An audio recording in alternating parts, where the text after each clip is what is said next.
All right, Frank, it's number 48 on your list. It's A Night to Remember. A Night to Remember is directed by James Cameron and stars Leonardo DiCaprio and Kate Winslet. Oh, wait a second. That's the other Titanic movie. Sorry.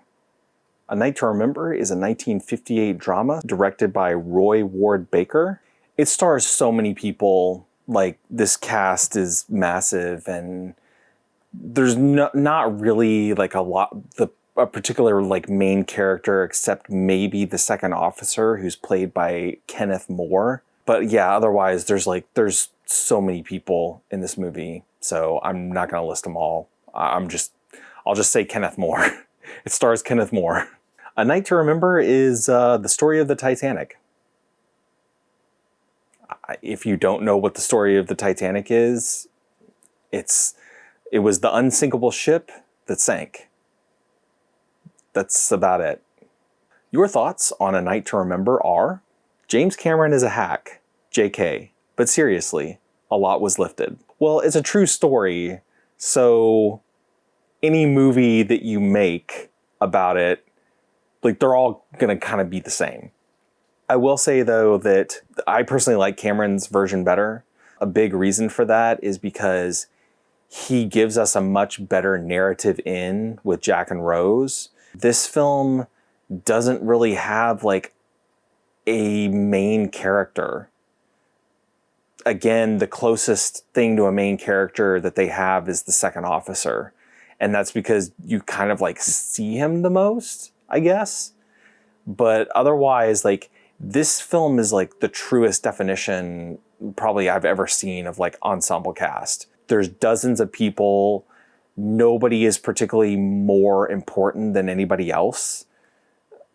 Everybody is sort of treated on almost an equal footing. I mean, I guess there are certain people, like the captain of the ship, who's like obviously a little bit more important than, say, some of the like third class steerage passengers or something like that. But at the same time, it's like, you see him in his scenes, and then you see the third class steerage passengers in their scenes, whereas like Cameron's Titanic was the story of Jack and Rose, and the Titanic was almost like the B story.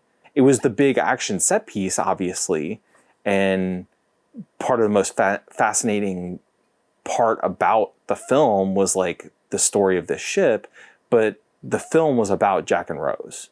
And I think that's why, for me, it works better than A Night to Remember, is because A Night to Remember hangs everything on the spectacle of the ship sinking. That is interesting, but it helps to have that endpoint of those two characters. You care more. You care more about what's going on. It's hard to care a lot about these people. You can care about them on a basic human empathy level of like, these people are going to die. Like, they're on a ship that is sinking, they're going to die. But it's like, so little about them that it's kind of abstract.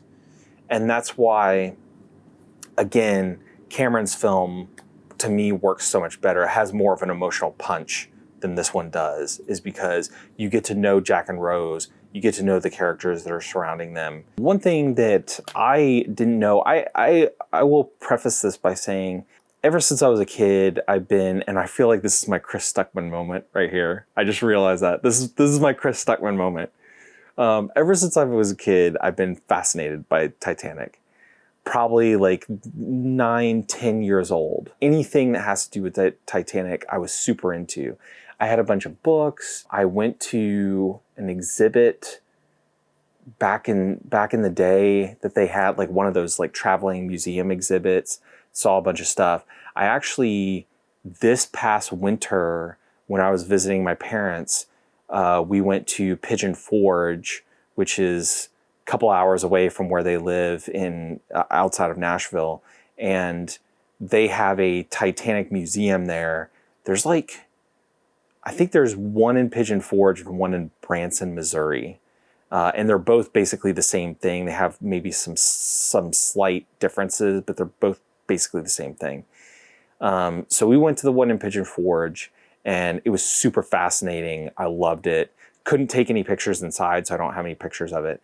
But yeah, I've had a lifelong fascination with the Titanic. And all that is to say is, like, after watching this movie, one thing that I never realized, or maybe I had like read it at some point in time and just forgotten it, was that the Californian was out there and was within reasonable distance, within visual distance of them, to where they were seeing the Morse lamps and basically just didn't do anything. Like, their radio operator had gone to sleep for the night.